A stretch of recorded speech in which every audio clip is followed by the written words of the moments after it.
नमस्कार, स्वागत है आप सबका हमारे चैनल पर। आज के वीडियो का टॉपिक है समास।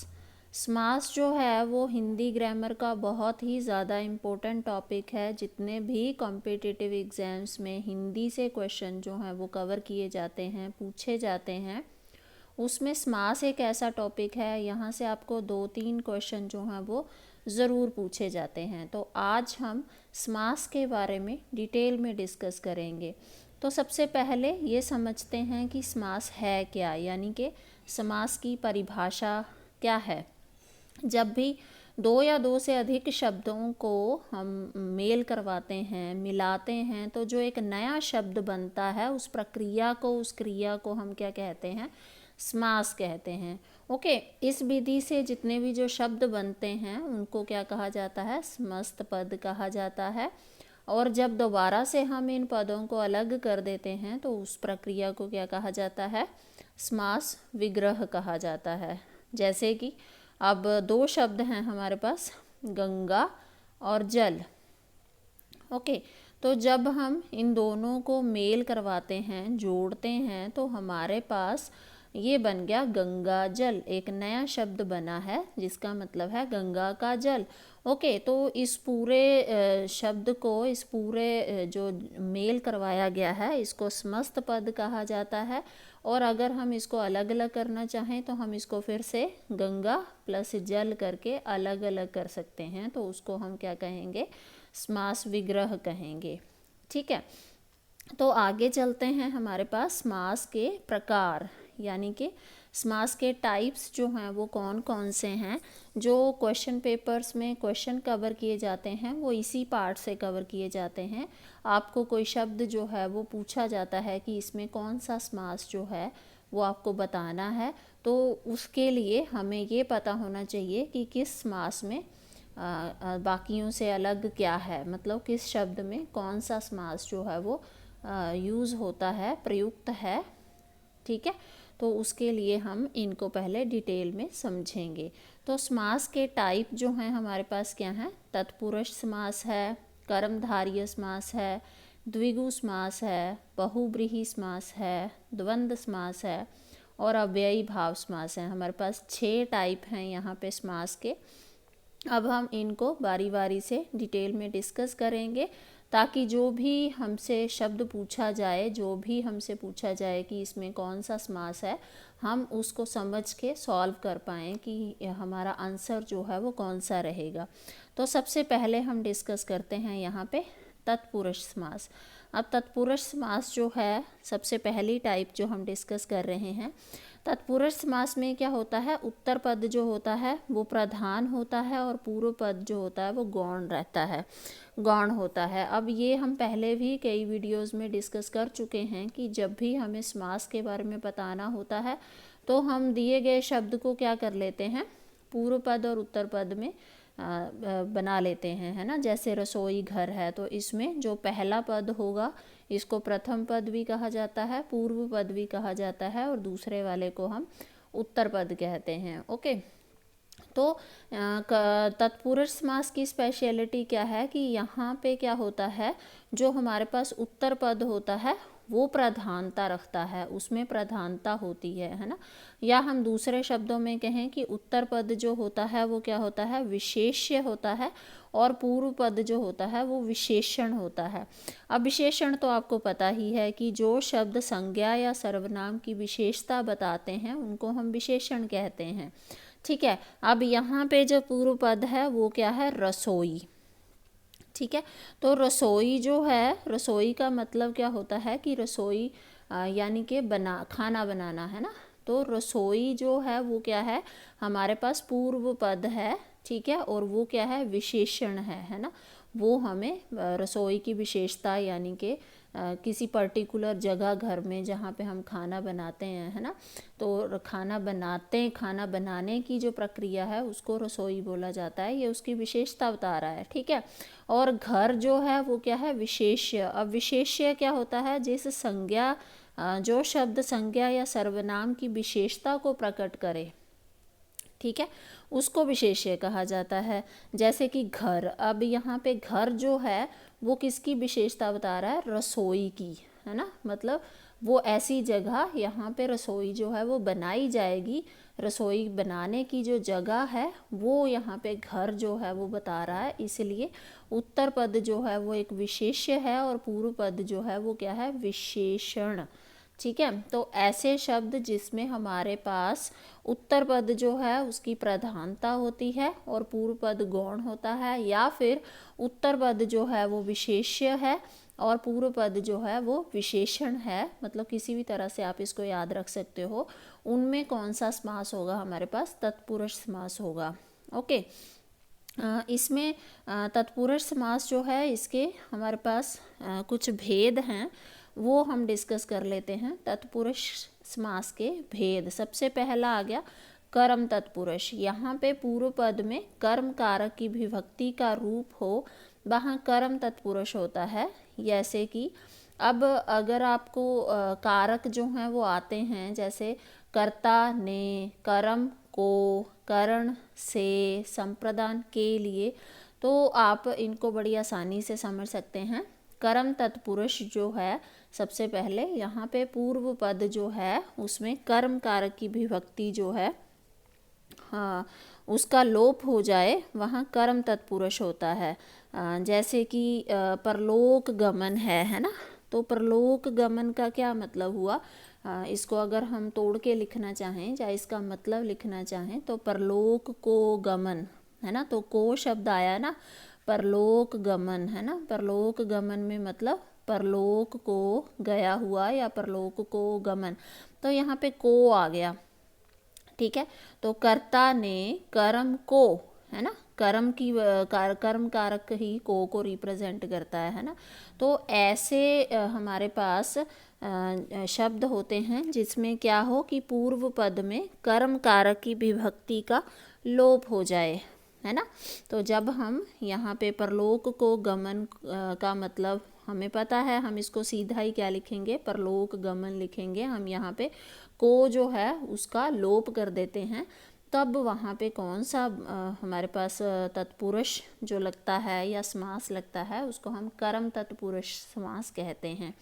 ठीक है, तो कई बार ऐसा होता है कि आपसे यहाँ पे किसी भी शब्द में ये पूछ लेंगे कि कर्म तत्पुरुष है या यहाँ पे करण तत्पुरुष है या संप्रदान तत्पुरुष है, इस तरह से, है ना, तो आपको ये भी पता होना चाहिए। तो नेक्स्ट है हमारे पास करण तत्पुरुष। अब कर्ता ने, कर्म को, करण से, है ना, तो जिन शब्दों में हमारे पास क्या हो जाए, करण कारक की विभक्ति का लोप हो जाए, उनमें क्या होगा, करण तत्पुरुष होगा। जैसे रोग मुक्त, है ना, इसका मीनिंग क्या बनता है, रोग से मुक्त, है ना, अकाल पीड़ित, अकाल से पीड़ित, तो इनमें से आ रहा है ना, तो जब हम इसको समास बना के लिखते हैं तो से को हम क्या कर देते हैं, लोप कर देते हैं, लुप्त हो जाता है वो। तो यहाँ पे फिर कौन सा तत्पुरुष बना हमारे पास, करण तत्पुरुष बना।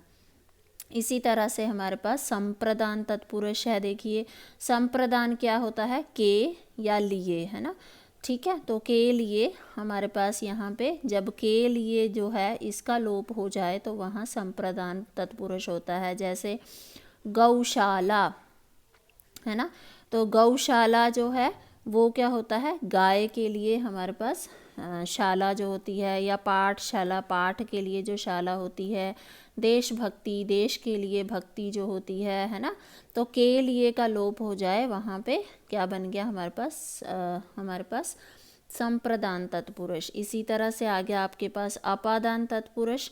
तो अपादान का मतलब क्या होता है, अपादान का मतलब होता है अलग हो जाना, या से अलग कह दीजिए, है ना, यानी कि अलग हो जाने का भाव आए यहाँ पे।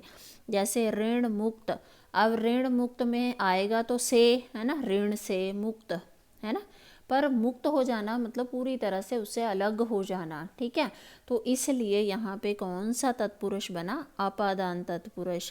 इसी तरह धनहीन से, धन से हीन है जो, है ना, तो वहाँ पे जो धन से हीन है मतलब पूरी तरह से उससे अलग हो चुका है, जो अलग है उससे, तो उसके लिए यहाँ पे अपादान तत्पुरुष लगेगा।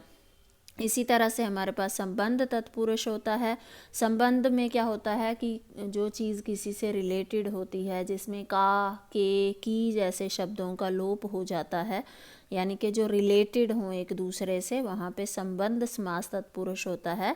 जैसे प्रेम सागर, प्रेम का सागर, भारत रत्न, भारत का रत्न, सेना नायक, सेना का नायक, नायक है पर किसका, सेना का, है ना, प्रेम का सागर है। तो ये शब्द जो हैं वो एक दूसरे से रिलेटेड हैं, इनके बीच में एक संबंध है। तो जब हमारा वो संबंध वाला का, के, की जो है वो उसका लुप्त हो जाता है, तो कौन सा हमारे पास समास होगा, वहाँ संबंध तत्पुरुष। ठीक है, इसी तरह से हमारे पास अधिकरण तत्पुरुष है। अधिकरण वाले कारक में क्या होगा, अधिकरण में होता है हमारे पास या तो में या फिर पर। ठीक है, तो जब में या पर का लोप हो जाए तो वहाँ क्या होगा, अधिकरण तत्पुरुष समास होता है।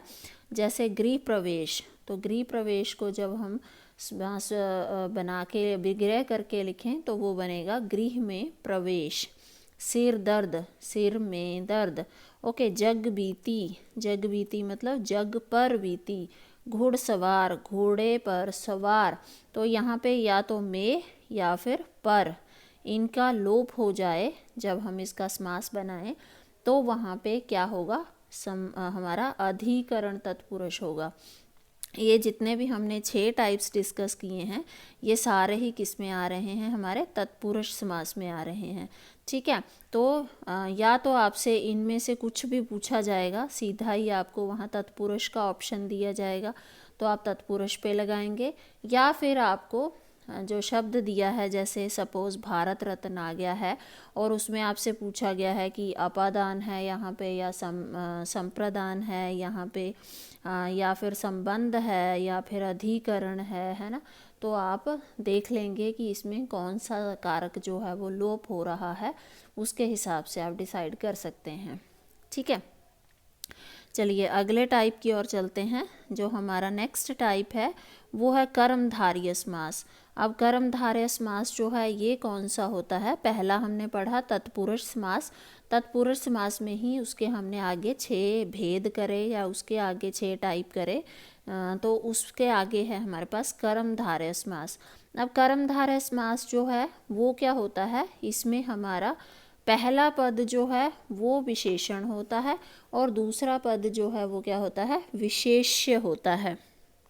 यानी कि पूर्व पद जो है वो विशेषण और उत्तर पद जो है वो हमारे पास क्या होता है, जो विशेष्य होता है। ठीक है, अब इसमें जो है हमारे पास क्या आ जाएगा, जैसे दही बड़ा, दही बड़ा यानी कि दही में डूबा हुआ बड़ा। नील गाय, क्या है, नीली है जो गाय, गाय है पर कैसी है, नीली है। परमानंद, परम है जो आनंद, आनंद है पर कैसा है, परम है। इसमें भी क्या है, हमारा पहला पद जो है वो क्या है, विशेषण है और दूसरा पद जो है वो क्या बता रहा है, विशेष्य बता रहा है। वहाँ पे हमारे पास कौन सा समास होता है, कर्मधारय समास होता है। आगे चलते हैं, नेक्स्ट है हमारे पास द्विगु समास। ये हम बहुत बार डिस्कस कर चुके हैं। द्विगु समास जो है यहाँ पे हमारे पास क्या होता है, समस्त पद का पूर्व पद जो होता है, हम पहले भी इसको कई बार डिस्कस कर चुके हैं कि जब हमारे पास पूर्व पद में कोई संख्या हो, ठीक है, संख्यावाचक विशेषण कह दीजिए सिंपली, या संख्या हो, तो वहाँ पे हमेशा ही कौन सा समास होगा, द्विगु समास होगा। संख्या मीन से जैसे नवग्रह, नव का मतलब होता है 9, है ना, नवरत्न इसका मतलब भी 9 है। त्रिवेणी, त्रि का यहाँ मतलब है 3, त्रिफला यानी कि 3। पंजाब, पंजाब जो है वो पंच आव ऐसे करके अलग अलग करते हैं, तो पंजाब का मतलब होता है, पंच का मतलब होता है 5।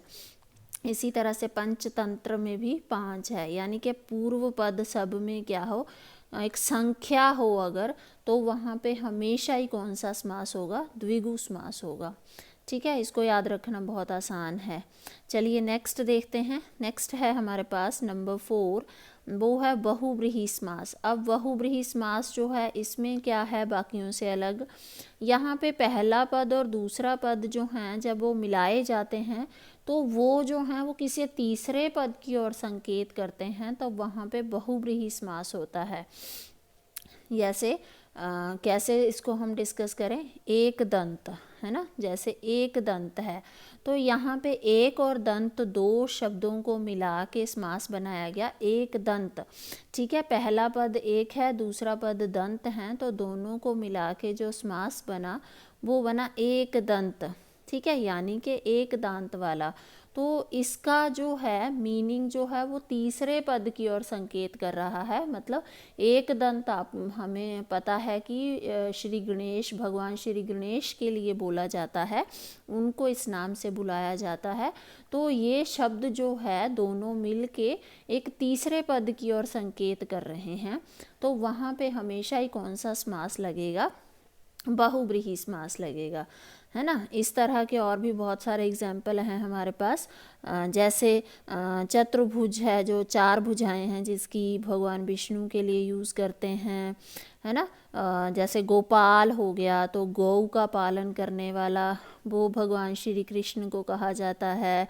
ठीक है, ऐसे ही दिगंबर हैं, है ना।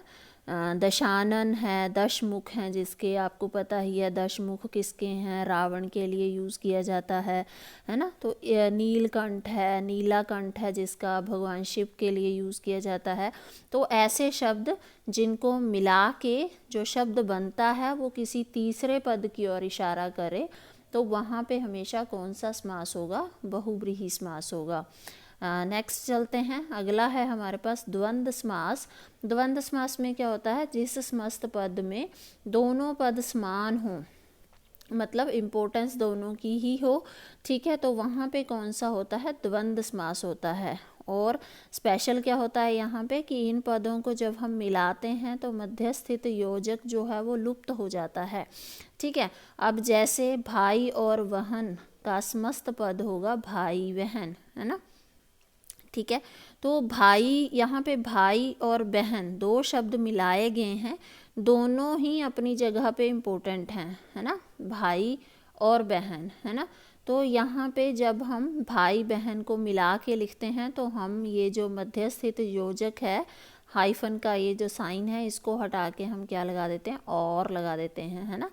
ठीक है, या अथवा वगैरह भी लग जाता है। तो यहाँ दोनों पद समान हैं और समास करते समय मध्य स्थित जो और है उसका लोप हो जाता है। जैसे अन्न जल, है ना। तो अन्न जल हम जोड़ के लिख रहे हैं, तो यहाँ पे हमने और हटा दिया है। जब हम इसको अलग अलग करते हैं तो ये बन गया अन्न और जल। ऐसे ही अपना पराया मतलब अपना और पराया, भूख प्यास मतलब भूख और प्यास, रात दिन मतलब रात और दिन, है ना। इसी तरह से कह लीजिए लव कुश, लव और कुश, सुख दुख, है ना। ठीक है, राम लक्ष्मण, माता पिता, भला बुरा, पाप पुण्य, गंगा यमुना, जन्म मरण, है ना। इस तरह के शब्द जो हैं उनमें क्या होता है, द्वंद्व समास होता है, क्योंकि इसमें दोनों ही शब्द जो हैं, पूर्व पद कह लो या उत्तर पद कह लो, दोनों ही पद जो हैं वो प्रधान होते हैं, समान होते हैं, दोनों ही इम्पोर्टेंट हैं। और स्पेशल यहाँ पे क्या होता है, इनके मध्य ये जो हाइफन का साइन है ये लगा होता है। तो इससे भी आपको पता चल जाता है कि इसमें कौन सा समास लगेगा, द्वंद्व समास लगेगा।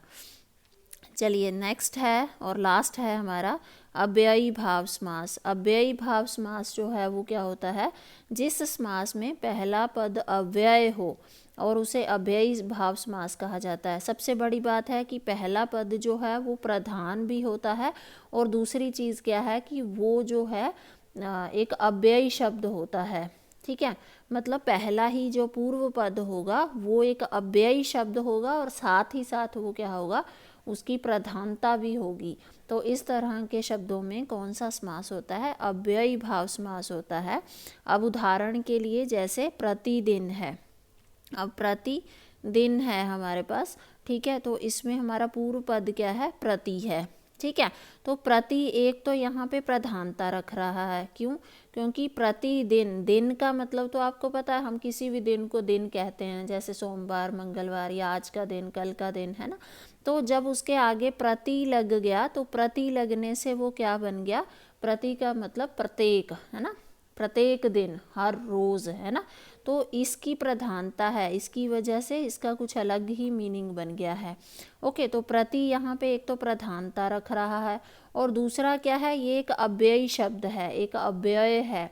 मतलब इसमें किसी भी तरह का, अगर हम इसका जैसे ग्रामेटिकली इसको चेंज करना चाहें, इसका वचन बदलना चाहें या इसका लिंग बदलना चाहें, तो वो पॉसिबल नहीं हो पाता है।